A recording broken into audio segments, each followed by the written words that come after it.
রাম কৃষ্ণ রাম কৃষ্ণ রাম কৃষ্ণ রাম, শ্রী রাম কৃষ্ণ রাম কৃষ্ণ রাম কৃষ্ণ নাম, শ্রী রাম কৃষ্ণ রাম কৃষ্ণ রাম কৃষ্ণ রাম, রাম কৃষ্ণ রাম কৃষ্ণ রাম কৃষ্ণ নাম, শ্রী রাম কৃষ্ণ রাম কৃষ্ণ রাম কৃষ্ণ নাম, শ্রী রাম কৃষ্ণ রাম কৃষ্ণ রাম কৃষ্ণ নাম। ওম নমো ভগবতে রামকৃষ্ণায় নমো নমঃ। শ্রী শ্রী রামকৃষ্ণ কথামৃত প্রথম খণ্ড এর আজ পঞ্চম পরিচ্ছেদ আমরা পাঠ করব। অভ্যাস যোগ, দুই পথ বিচার ও ভক্তি। বেলা ৩টা। মারোয়ারি ভক্তেরা মেঝেতে বসিয়া ঠাকুরকে প্রশ্ন করিতেছেন। মাস্টার রাকাল ও অন্যান্য ভক্তেরাও ঘরে আছেন। মারোয়ারি ভক্ত: মহারাজ, উপায় কি?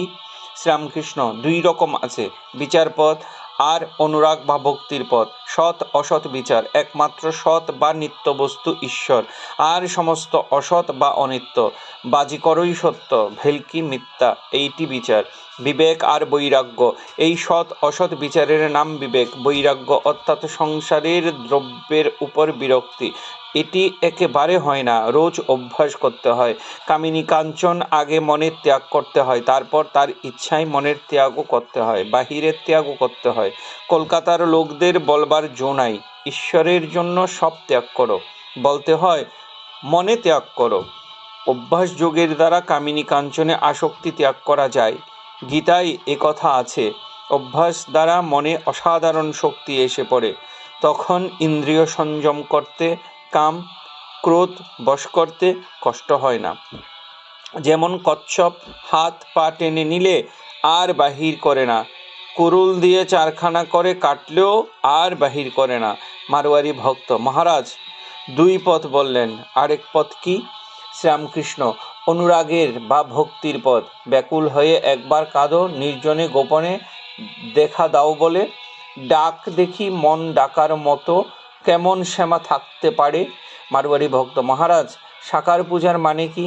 আর নিরাকার নির্গুণ এর মানেই বা কি? শ্রীরামকৃষ্ণ: যেমন বাপের ফটোগ্রাফ দেখলে বাপকে মনে পড়ে, তেমনি প্রতিমাই পূজা করতে করতে সত্যের রূপ উদ্দীপন হয়। সাকার রূপ কি রকম জানো? যেমন জলরাশির মাঝ থেকে ভুরভুরি উঠে সেই রূপ।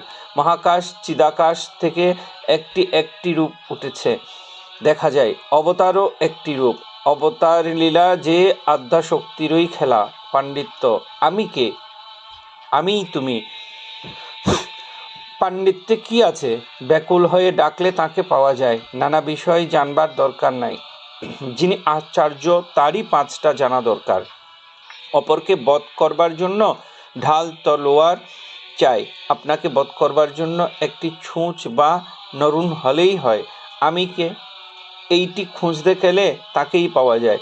আমি কি মাংস না হাড়, না রক্ত না মজ্জা, না মন না বুদ্ধি?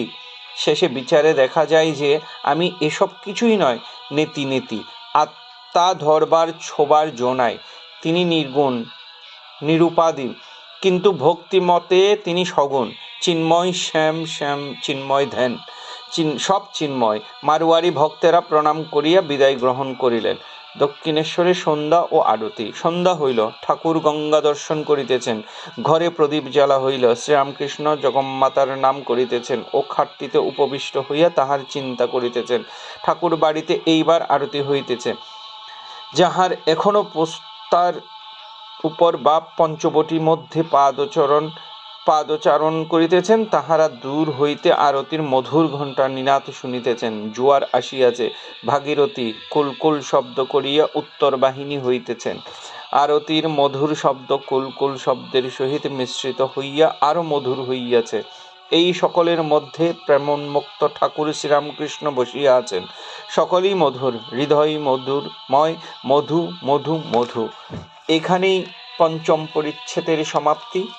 ওম নমো ভগবতে রামকৃষ্ণায় নমো নমঃ।